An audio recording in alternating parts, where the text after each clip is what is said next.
पैदल मार्ग पर लगातार रेस्क्यू ऑपरेशन जारी। बड़ी लिलौची में सोनप्रयाग जा रहे श्रद्धालु केदारनाथ में अभी भी फंसे हैं 1000 से ज्यादा भक्त।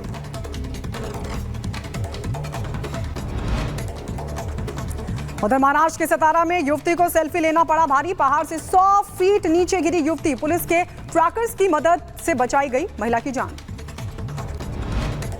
प्रयागराज में भारी बारिश से बिगड़े हालात। गंगा यमुना नदी का अचानक बढ़ा जलस्तर, कई घाट डूबे, लोगों में दहशत का माहौल।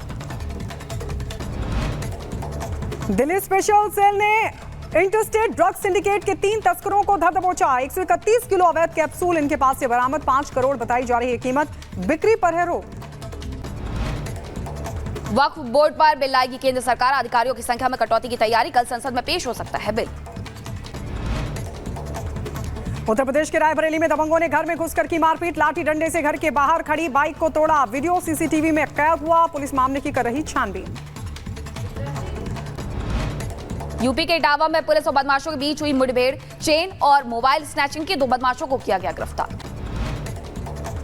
हैदराबाद में हीरा गोल्ड घोटाले के आरोपी नोहेरा शेख की संपत्तियों पर ईडी का छापा। 5 जगहों पर छापेमारी में 90 लाख नगद जब्त। करोड़ों की संपत्ति के मिले दस्तावेज भी। रेड में करीब 400 करोड़ रुपए की संपत्ति को किया गया सीज।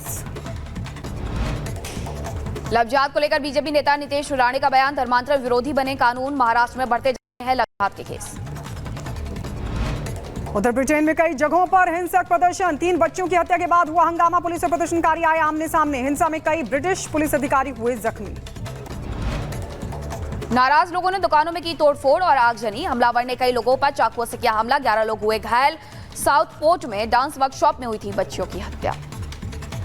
स्वागत है आपका। मैं हूं अनामिका पांडे। में नाक्षु गायत्री बुलेटिन में साथ है, लेकिन इस वक्त की बड़ी खबर आपको बता दें। अयोध्या मामले पर गिरिराज सिंह ने राहुल गांधी पर हमला बोला। केवल राहुल गांधी ही नहीं बल्कि तेजस्वी यादव का नाम लेकर निशाना साधा है। गिरिराज सिंह ने कहा है कि अयोध्या मामले का जो आरोपी है वो मुस्लिम है, इसलिए सबकी जुबान सिल गई है, कोई कुछ बोल नहीं पा रहा है। राहुल गांधी भी इसीलिए चुप है क्योंकि आरोपी मुस्लिम है। उन्होंने तेजस्वी यादव का नाम लेकर भी हमला बोला है। उन्होंने कहा कि अखिलेश तेजस्वी की जुबान बंद है, इस मामले पर कोई कुछ नहीं बोल रहा इनमें से।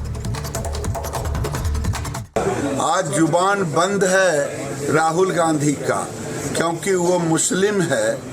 इस अयोध्या के नाबालिग लड़की के साथ दुष्कर्म करने वाला, इसलिए राहुल गांधी की जुबान बंद है। अखिलेश यादव का जुबान बंद है। तेजस्वी यादव का जुबान बंद है। सारे टुकड़े टुकड़े गैंग का जुबान बंद है। और जब भारत के सनातन पर चोट करना होता है, ये सब एकजुट होकर के सनातन को तोड़ने में लग जाते हैं। तो जमकर सियासत हो रही है। एक तरफ है अयोध्या के राजा जिन्हें कहते हुए थकते नहीं हैं अखिलेश यादव यानी कि सांसद अवधेश प्रताप, और दूसरी तरफ है संजय निषाद। अब इस पूरे मामले पर दोनों क्या आरोप प्रत्यारोप लगा रहे हैं, देखिए। जो भी दोषी है उसके खिलाफ कार्रवाई की जाए, इनोसेंट को फंसाया न जाए, और इसको और अच्छा आने के लिए डीएनए टेस्ट। समाजवादी पार्टी के नेता पैरवी कर रहे हैं, उसके लिए पैरवी करके उसको बचाना चाहते रहे और मुंह नहीं खोल रहे हैं। पीड़िता से कोई मिलने नहीं जा रहा है। आज के दिन में क्या मजबूरी है समाजवादी पार्टी की जो मुंह नहीं खोल पा रही। मुंह खोली भी तो कह रही डीएनए टेस्ट करा लीजिए, देना चाहिए था, तब कार्रवाई होनी चाहिए थी। और आपको बता दें कि अयोध्या आरोप केस में जो आरोपी है वो तो गिरफ्तार हो चुका है, लेकिन सबसे बड़ी बात यह है कि इस पूरे मामले में सियासत भी लगातार हो रही है। एक तरफ अखिलेश यादव जिसको राजा कहते हुए नहीं थकते थे, वही राजा अब अपने संसदीय क्षेत्र से नदारद है। ना तो कुछ जवाब दिया जा रहा है समाजवादी पार्टी की तरफ से भी। इसी कड़ी में आपको बता दें बीजेपी का जो डेलीगेशन है आज वो अयोध्या जाने वाला है, लेकिन चुनाव में जिताकर जिन्हें संसद पहुंचाया वो आखिरकार क्यों नदारद हैं, इस रिपोर्ट में आपको दिखाते हैं।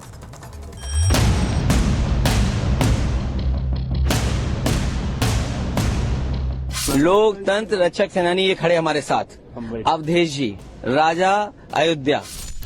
सपा के मुखिया अखिलेश यादव ने अवधेश प्रसाद को स्वयंभू राजा घोषित तो कर दिया, लेकिन लगता है इस राजा को अपनी प्रजा की चिंता ही नहीं है। जिस फैजाबाद में जीत के बाद समाजवादी पार्टी के साथ ही पूरा इंडी गठबंधन नैरेटिव गढ़ने में जुटा था कि अयोध्या आंदोलन की हार हो गई है, उसी अयोध्या के वासियों की सुध लेने वाला अब कोई नहीं है। अयोध्या में नाबालिग सी गैंगरेप का मामला सामने आए 5 दिन से ज्यादा हो गए हैं, लेकिन राजा साहब अब तक पीड़िता के घर नहीं पहुंचे। चुनाव में जिन वोटरों के घर घर जाकर सिर झुकाते नहीं थकते थे, अब उनको अपने हाल पर छोड़ दिया है। हाँ, इतना जरूर कह रहे हैं कि हम पीड़ित परिवार के साथ हैं। पीड़िता के साथ हमारी पार्टी, हम लोग पूरी तरह से खड़े हैं। उसको न्याय दिलाने के लिए पूरी तरह से खड़े हैं, उसमें कहीं शक शुबा के सवाल नहीं। समाजवादी पार्टी पूरी तरफ से उस पीड़िता के साथ, उस परिवार के साथ पूरी मुस्तैदी के साथ खड़ी है। शायद अखिलेश के घोषित राजा साहब को ये नहीं पता कि सिर्फ कह देने से किसी का दर्द कम नहीं होता, और इसी अनदेखी को लेकर यूपी सरकार में मंत्री संजय निषाद इस्तीफा मांग रहे हैं और बता रहे हैं कि आखिर समाजवादी पार्टी ने अयोध्या में जीत कैसे और किसके दम पर हासिल की है।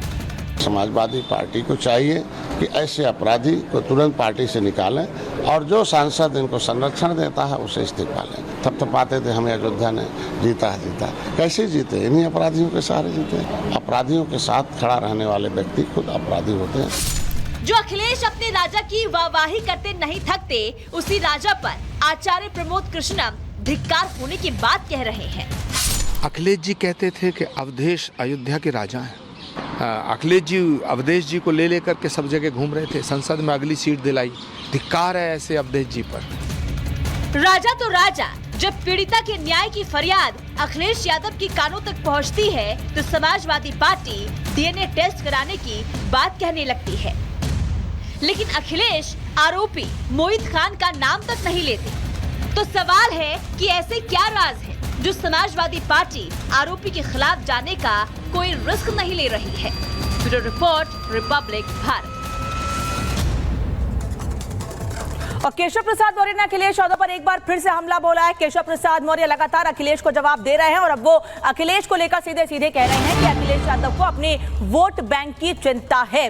अखिलेश यादव को लेकर केशव प्रसाद मौर्य इसके पहले भी हमलावर रहे हैं और अब एक बार फिर वो कह रहे हैं कि केशव प्रसाद मौर्य कह रहे हैं कि अखिलेश यादव को अपने वोट बैंक की चिंता है। पहले आप पीडीए को भूल गए। केशव प्रसाद मौर्य कह रहे हैं कि पहले आप यानी अखिलेश पीडीए को भूल गए और आप हमारी चिंता मत करें। साथ ही वो ये भी कह रहे हैं कि न्यायालय की बात करके गुमराह ना करें। केशव प्रसाद मौर्य अखिलेश को लेकर कह रहे हैं।